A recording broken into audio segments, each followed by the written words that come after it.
I'm calling this video behavioral activate. Actually, I don't remember what I named it. Behavioral activation something starter. Something. I don't remember what I named it now, but behavioral activation. I don't know why I struggle saying that. It's this overcoming depression group that I've joined. That's the BA is the what their studying, whatever. I don't. It's a research study, so this isn't like the end all be all. But basically, it's how we've all been taught to feel better.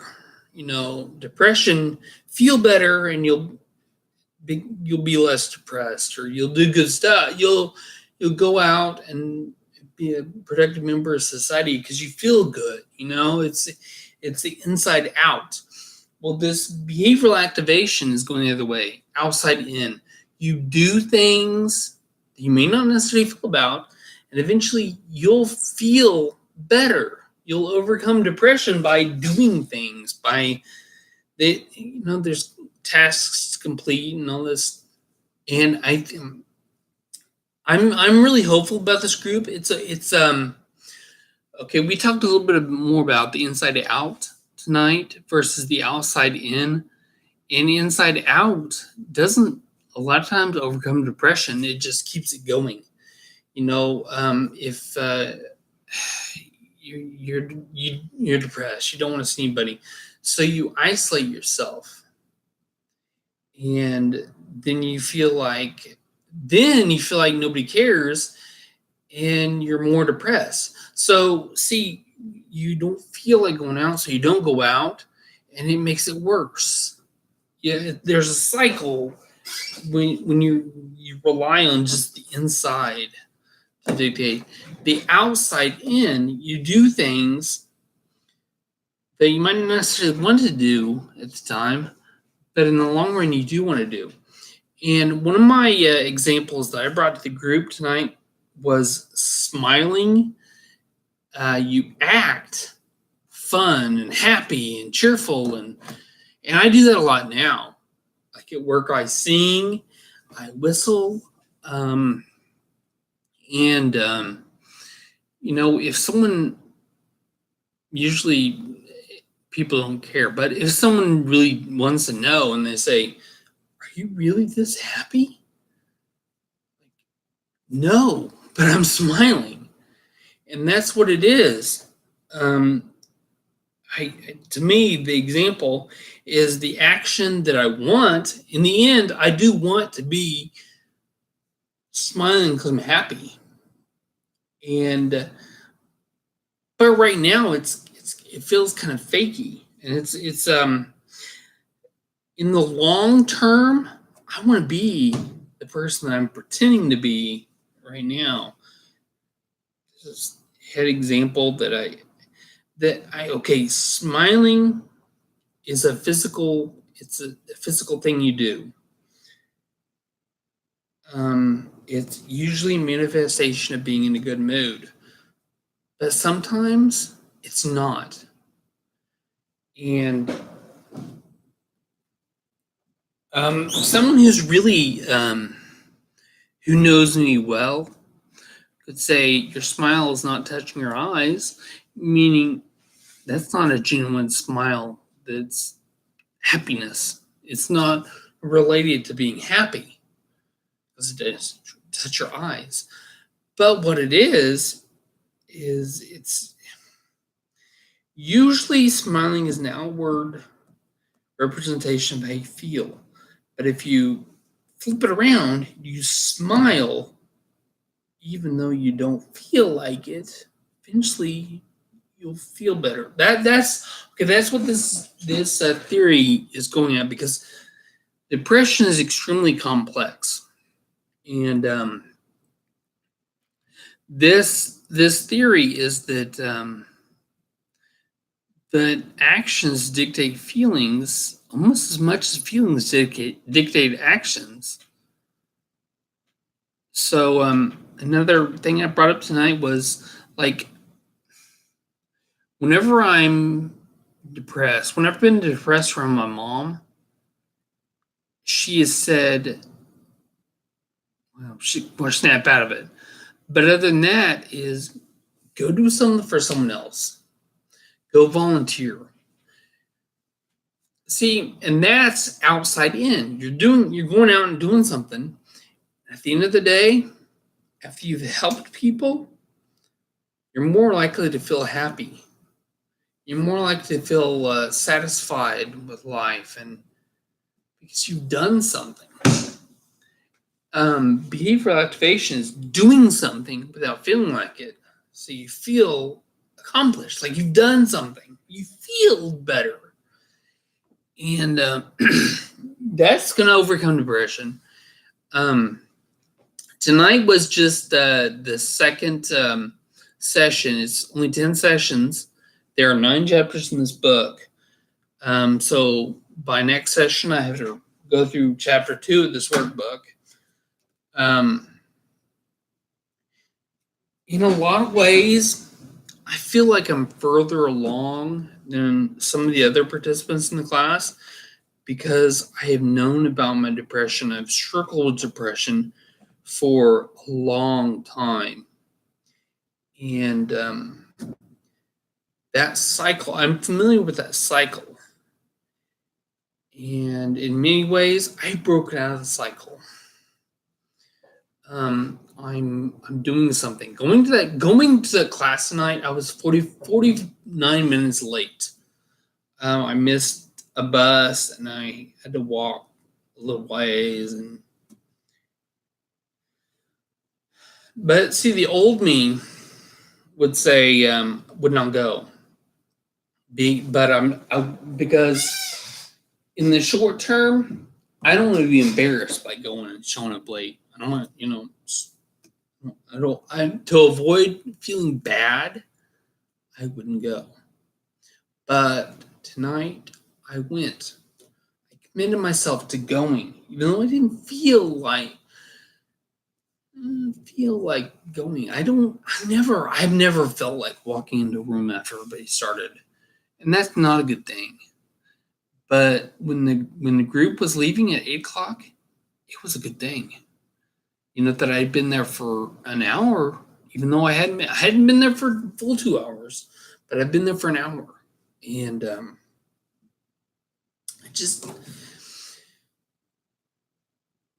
that cycle has been going on for a long time, where I don't feel like going, so I don't go. When you go, when you make plans, you've got to commit to those plans and do them whether or not you feel like it. Within reason. And there are some things, and it's got something we touched on tonight, which I'm sure we'll get into more, is how values impact the behavior. You don't plan and commit to something you don't value. It's not important to you. Now, it's important to me to be a better person. That's pretty vague, but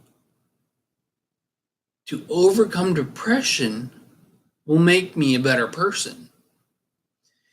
And for so long, I've just avoided getting started doing it because I was afraid of embarrassment, or I didn't want to be late to something, or I would feel bad. But in the long run, forcing myself to go to a meeting that I really feel like going to will help me. And I think if I had learned this 20 years ago, I would have been making plans that were the next step. I'm probably getting ahead of myself, but for me, one of my values is telling my stories. Fiction and nonfiction, telling my stories, just get them out there. And so what the goal looks like for my fiction is my series being published. And I'm depressed. When I'm depressed and I don't write, like it's been weeks and weeks since I've written anything. Gotta force myself. That's gonna be my task to write. Even if I don't feel like it, to write.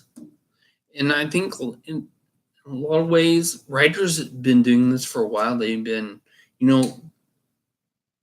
writers that get a book every day, get the journal every day, whether they feel like it or not.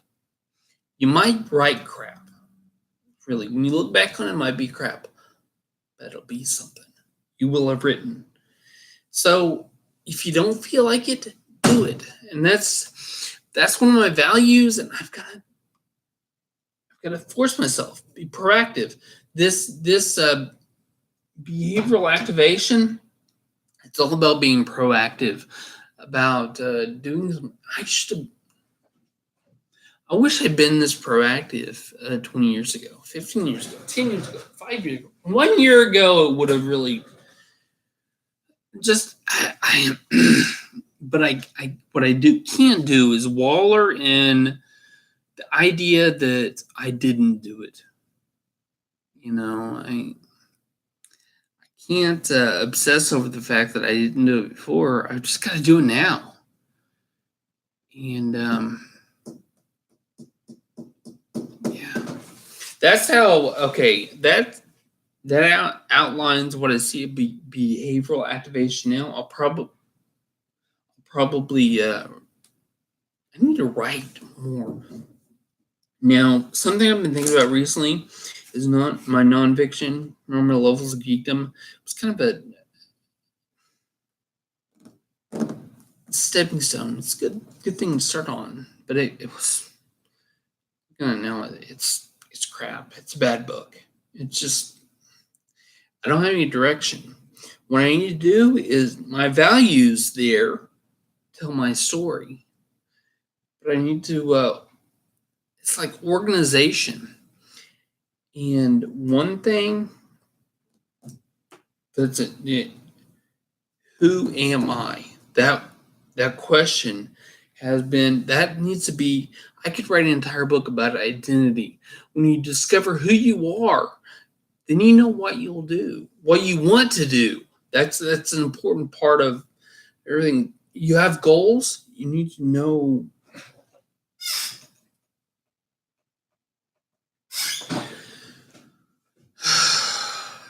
I think I have ADHD because I just am so ready to. My mind is everywhere. One of my goals with regards to the nonfiction is to write some books because I think my story could help people, and I think everybody has a story, and most people have books in them, and they deserve to have their story told. Everyone needs to have a story told. Some people, like I'm thinking, like John Leguizamo, his story needs to be told on stage. He can't write it down. It would as a book. I don't think it would tell his story the way it does just on stage. And he's done several shows. I've seen several shows where he tells different aspects of his life, and that's when I just want to be the guy that tells stories and writes stories. And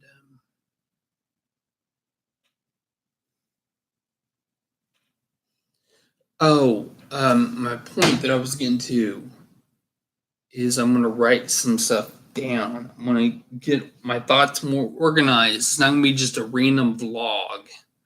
I'm going to actually write down my thoughts with regards to what's going on in this book, what's going on in my head with relation to what I'm learning, because I really do feel like I'm learning a lot, and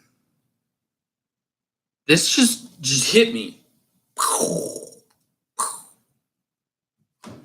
Why not study this more? Why not study psychology more? In a small extent, this group, not really a class because it's a group, but it's kind of a class because it's very academic, very academic.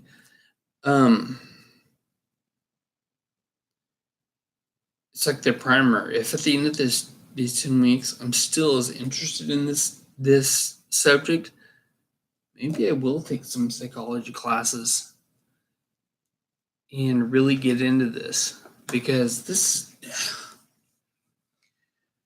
if I could help people, that'd be awesome.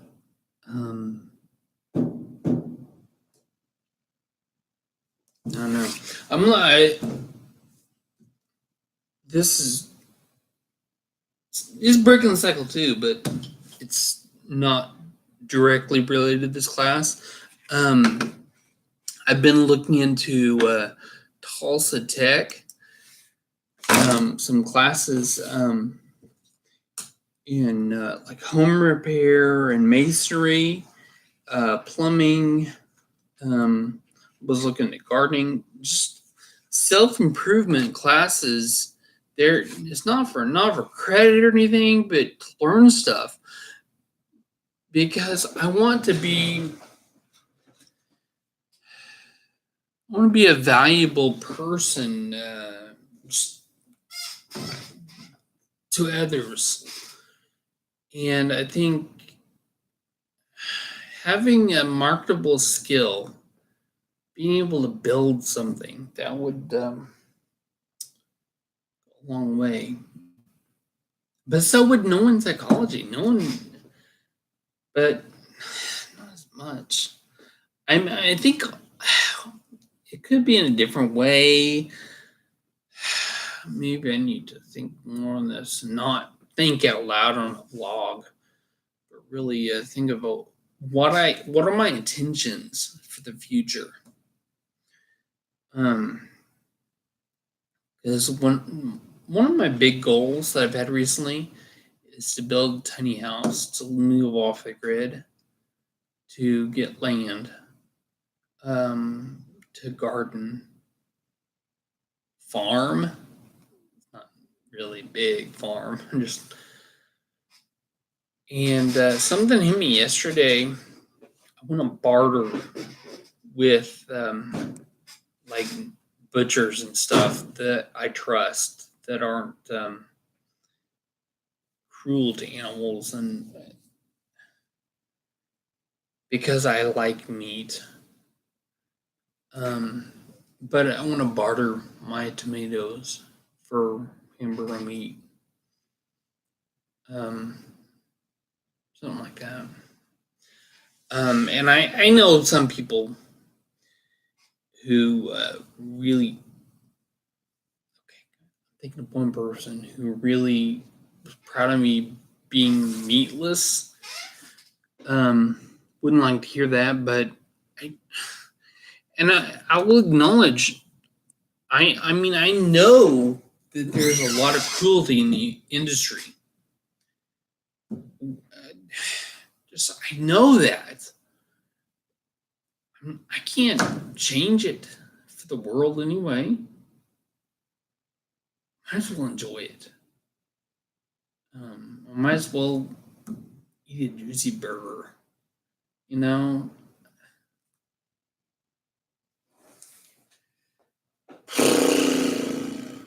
And that's not all I have to say. I could keep talking, but I can always talk. I need to organize my thoughts, because until I've organized, I'm not gonna have any viewers or followers or whatever, because this is rambly annoying. This is 19 minutes and 50 seconds of just me talking about stuff and using a lot of ums and not knowing, not having a direction. So if I form a direction and I organize my thoughts and I stop moving around like I do because it's distracting. Maybe people will watch.